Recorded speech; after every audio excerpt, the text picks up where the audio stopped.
Alors ensuite, on nous disait de montrer que si x est compris entre n et n plus 1, alors f de x est compris entre f de n plus 1 et f de n. Après, il y avait une deuxième partie de question qu'on verra par la suite, mais on va d'abord faire cette première partie.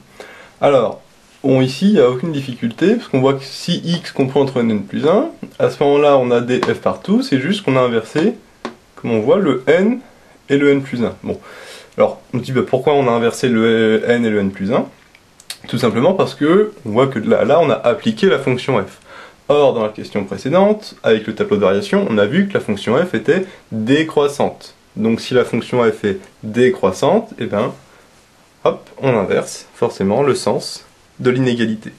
Donc en fait, c'est tout bête, hein, on dit si x est compris entre n et n plus 1, alors si on applique la fonction f, partout, là ça fait f de n, là ça fait f de x, et là ça fait f de n plus 1, d'accord? Mais comme la fonction f est décroissante, et bien toutes les inégalités changent de sens, hein, puisque la fonction f est décroissante. Donc par contre, bien sûr, il faut le justifier. Donc là on dit car f est décroissante sur 0 plus l'infini. Ça, c'était d'après la question 1. Donc on peut dire, si on veut, on peut mettre d'après la question 1. Voilà. Là, il n'y a aucune difficulté. Hein. Après, il suffit de réinverser, du coup, parce que si on repasse de l'autre côté, on nous fait f de n plus 1, qui est inférieur à f de x, et qui est lui-même inférieur à f de n. Voilà. Puis on arrive tout simplement à la conclusion. Là, il n'y a aucune difficulté. Bon. Alors, ce qui est le plus intéressant, c'est la deuxième partie de la question, c'était de montrer que f de n plus 1 est inférieur à un, cette fois-ci, qui est inférieur à f de n, avec un, on définissait comme l'intégrale de n plus 1 de f de t dt. Bon, on voit que c'est la question petit b, qui ressemble quand même beaucoup à la question petit a, hein, parce que là il y a f de n plus 1, là il y a f de n, c'est une égalité, c'est juste que le f de x est devenu un, hein, qui est en fait l'intégrale. Donc, on se dit, en fait, ce serait bien si on faisait la même chose, d'accord? On va faire exactement pareil, mais après, on va intégrer. Parce que si on intègre ici le f de x, on va retrouver notre un au milieu. Hein, et puis on va voir après, à gauche et à droite, ce que ça va donner. Voilà. Alors nous, on va pas le faire avec des x, on va le faire avec des t, puisque ici, il y a marqué f de t dt, donc on va le faire pareil, mais avec t. D'accord? Là, ici, je laisse ça, parce qu'on va le réutiliser.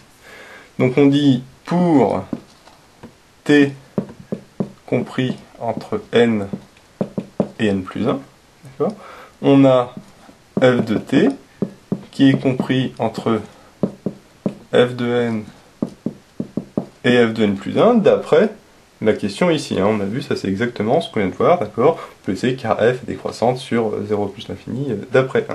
Bon. Maintenant, comme on a dit, on va tout simplement intégrer ici pour retrouver notre un. Donc ça fait l'intégrale de n à n plus 1 de n plus 1 dt, attention, c'est bien dt, hein, c'est pas dn, on va voir après pourquoi. Ici ça donne l'intégrale de n plus 1 de f de t dt, et ici ça donne l'intégrale de n plus 1 de f de n dt. Alors il faut faire très attention, parce que là quand j'ai intégré par rapport à t. D'accord? Parce que comme on a vu, c'est le t qui varie entre n et n plus 1. Donc quand on intègre entre n et n plus 1, qui est-ce qui varie entre n et n plus 1?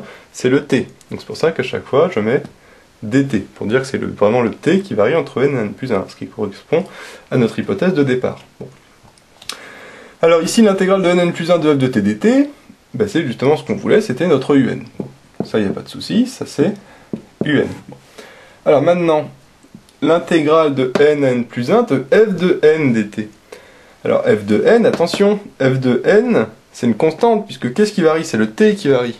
Donc si le t il varie, le n, lui, du coup, c'est une constante. Donc on peut le sortir de l'intégrale. Donc ça fait f de n, d'accord, fois l'intégrale de n plus 1 de, qu'est-ce qui reste? Le f de n, j'ai mis dedans, donc qu'est-ce qui reste? Il reste juste dt. On peut mettre 1 fois dt, hein, si on veut, c'est exactement pareil. Voilà.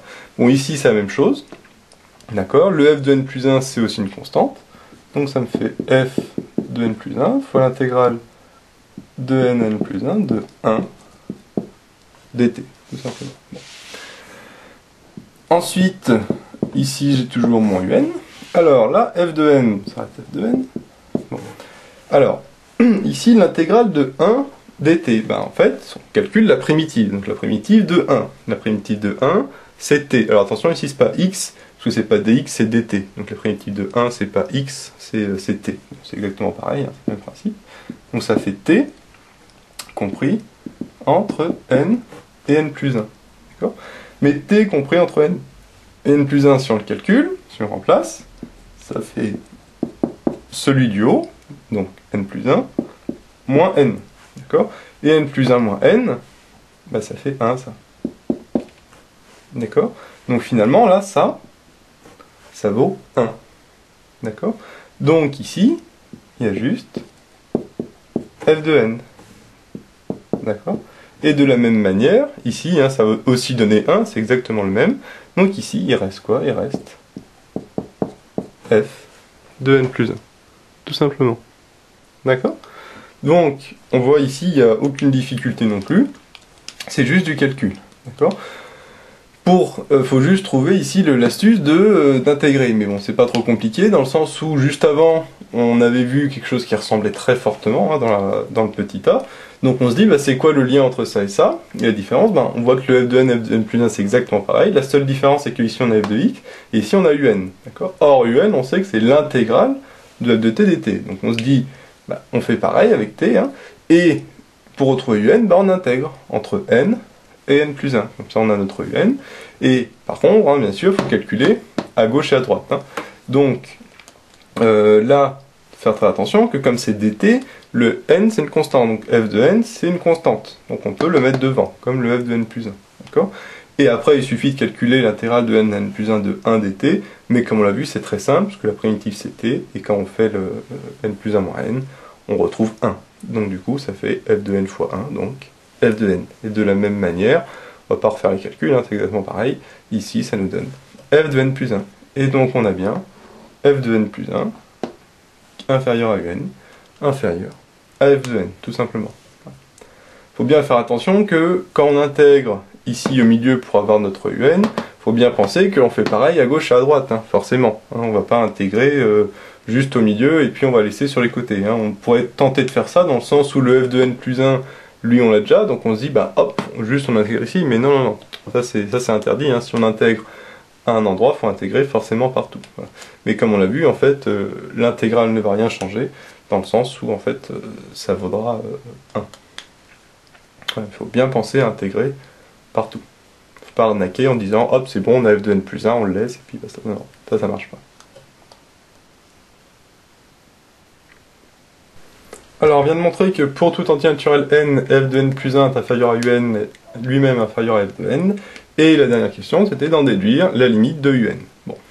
Alors, ici, c'est très simple, parce que déjà, c'est la question C, et donc, il y a de grandes chances pour qu'on réutilise les questions précédentes, mais en plus, il y a marqué en déduire. Donc, c'est marqué en déduire, forcément, il faut réutiliser ça. Bon. Ici, on voit qu'on a un qui est compris entre deux valeurs. Bon, on se dit, on parle de limite, avec une double inégalité comme ça. Bon, il n'y a pas 36 000 solutions, hein, il y a de grandes chances pour que ce soit le théorème des gendarmes. Donc le théorème des gendarmes, pour l'appliquer, il faut connaître la limite de ce qui est à gauche et de ce qui est à droite, c'est-à-dire la limite de f de n et de f de n plus 1 en plus l'infini. Bon. Parce que forcément, comme c'est une suite, c'est forcément la limite en plus l'infini. Or, f en plus l'infini, bah ça on l'a calculé dans la première question. Ça on a vu que la limite, ça valait 0. Ça c'était dans la première question, elle avait demandé de calculer la limite éventuelle de f. Donc, f de n, bah, ça tend vers 0, et f de n plus 1, comme le n il tend vers plus l'infini, hein, n ou n plus 1, c'est exactement pareil. Donc, bah, ça tend vers 0, et ça tend vers 0. Donc finalement, eh ben, un, avec le théorème des gendarmes, il va tendre vers 0. Voilà. Donc il n'y a plus qu'à rédiger. Donc on dit que d'après la question 1, on a vu que la limite de f de x quand x tend vers plus l'infini, hein, on a vu que ça valait 0. D'accord ? Donc, bah, la limite de f de n quand n tend vers plus l'infini, ben c'est exactement pareil, hein. X ou n c'est pareil, ça fait aussi 0. D'accord? Mais comme le n il tend vers plus l'infini, n ou n plus 1 c'est pareil.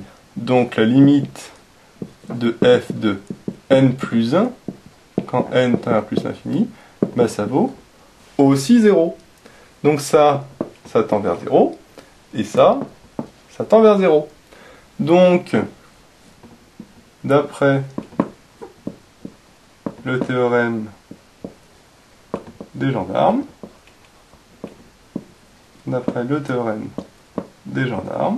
on en déduit que la limite de un quand n tend vers plus l'infini, ben c'est égal à 0 également. Voilà. Là, il n'y a aucune difficulté, il faut juste penser qu'on avait déjà calculé la limite de f précédemment, hein, et qu'on voit que un est compris entre f de n et f de n plus 1, et on a déjà calculé leur limite, ça valait 0, donc forcément le un, il tend aussi vers 0. Le plus dur, on va dire, c'est de le rédiger. Et on demandait aussi d'en déduire la convergence de la suite, donc on peut dire que la limite vaut 0, et donc la suite un est convergente. Voilà. Puisque sa limite c'est un réel, c'est 0. Donc on peut dire que la suite un est convergente, là il n'y a aucune difficulté sur cette question normalement.